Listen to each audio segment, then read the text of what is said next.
Did you know the American $1 bill references Virgil? The Great Seal featured on the bill was designed by a Latin teacher, and its inscription comes from the Aeneid. But there's more. America's entire ethos has Roman underpinnings. To understand how America adopted a Roman mentality, we first need to explore the idea of Roman exceptionalism. It was essentially a type of self-confidence, a belief that Rome's culture was better than all others. This mindset is hinted at in the Aeneid, where the god Jupiter proclaims, "I have granted the Romans empire without end." Virgil's work proudly boasts how Rome believed it was destined to rule the world, that it was exceptional. Written by Virgil between 29 and 19 BC, the Aeneid has since been deemed Rome's national epic, a piece of literature of grand scope which captures the spirit of a people. Though written during a period of immense disorder, it embraced a belief in the greatness of Rome. After years of civil war, Augustus Caesar envisioned a new era of peace and prosperity, one that was reminiscent of the old republic. Augustus hoped that by returning to traditional Roman values, Romans would move past the turmoil of the previous decades. The Aeneid reflected this aim as it depicted the hero Aeneas, a battle-weary refugee of the destroyed city of Troy, who was loyal to his destiny and his nation above personal ambition. Aeneas thus represented the ideal Roman. Though Augustus likely commissioned the work to legitimize his own rule by tying his family back to Trojan times, the Aeneid also gave the Roman people a heroic founding myth that proved fate had given them rule of the entire world. Jupiter says of Aeneas, "He was to be ruler of Italy, potential empire, armorer of war, and bring the whole world under law's dominion." Aeneas was destined to found an empire that would subjugate every known land. This founding myth gave the Roman people legitimacy and a casus belli to conquer all known lands. If the gods and fate itself were in their corner, who could be against them? Not only did the Romans of Augustus' time think that they had good cause to conquer their enemies, but believed that by ruling them, they would bring about a golden age. Anchises, Aeneas' father, tells his son that ruling the nations with power will be his skill. Later, he envisions an age of gold under Augustus. Caesar Augustus, son of the deified, who shall bring once again an age of gold. But it was not merely myth that gave Romans this assuredness of their position as masters of the known world. History, or at least the Roman version of history, proved their case. The historian Livy portrayed Rome as a liberator, where its wars were fought to free peoples from unjust rule. One could see how this was a justification for Rome's domination. We're on the side of the little guys. They want to join our empire. Livy writes, "There was one nation in the world which would fight for the liberties of others at its own cost, with its own labor, and at its own danger. It was even ready to cross the sea to make sure there was no unjust rule anywhere, and that everywhere justice, right, and law would prevail." Cicero had the same sentiment. Our people, through repeatedly defending their allies, have ended up as masters of the world. These statements hint that Rome maintained the perception of a virtuous people who only ever fought righteous wars. Rome fought for just and pious reasons. Rome's many conquests were therefore perceived as wars of liberty which freed oppressed people from despotic regimes and inferior cultures. Basically, Romans saw themselves as the good guys. Sound familiar? This belief also hinted at a sense of superiority, that Rome's culture was intrinsically better than others, and Romans had a moral duty to spread their influence as far as possible. Looking at the success of Greco-Roman civilization compared with their contemporaries, it's hard to blame them for their smugness.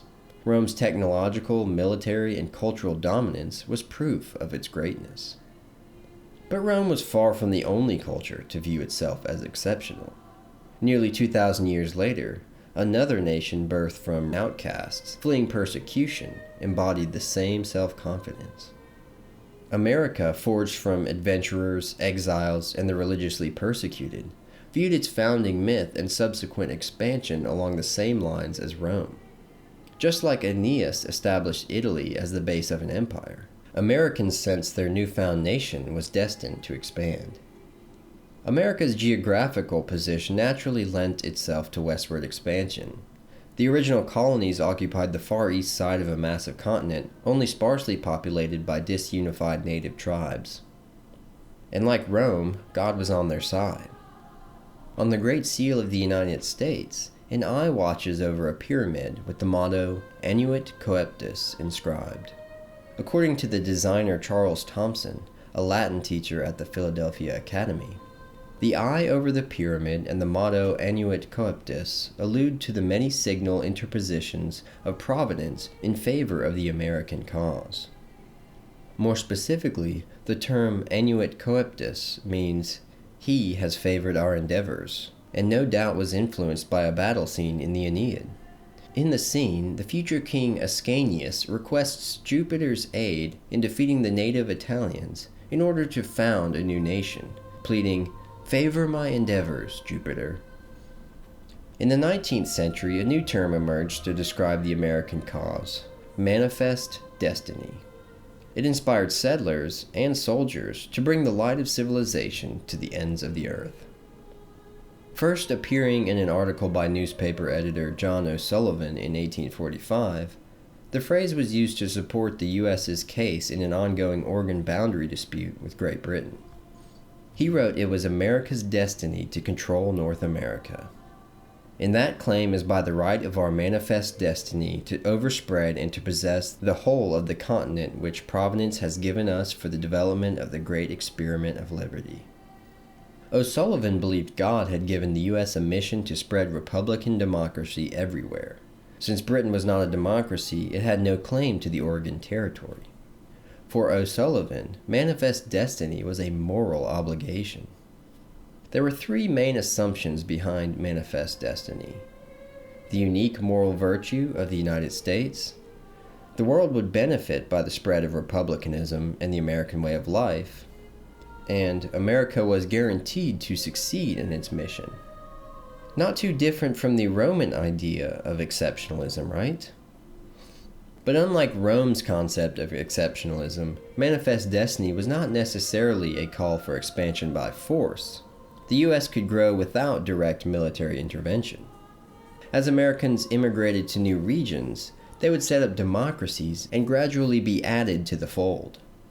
However, as the idea of manifest destiny was popularized, some supporters did inevitably use it to justify increasing aggression and conquest of Western territories. Opponents denounced manifest destiny as a repackaging of the right of conquest. Expansionists embraced the phrase, and it caught on rapidly while its origin was soon forgotten, though. Starting with the Louisiana Purchase in 1803, Americans' expansion westward was nonstop. The idea of the rugged settler pushing through wilderness to forge a homestead was thoroughly ingrained into the psyche of the nation.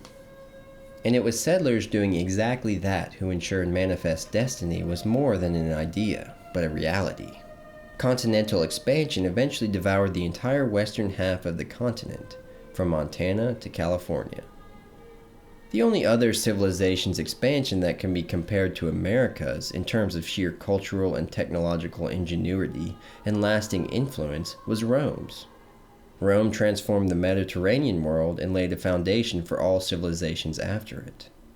Likewise, the U.S. has had a lasting influence culturally and politically on nearly every nation since its founding.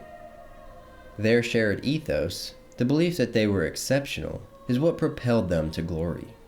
And this confidence is an important facet of all great civilizations. They believe in themselves and that their way of life is worth spreading to other cultures.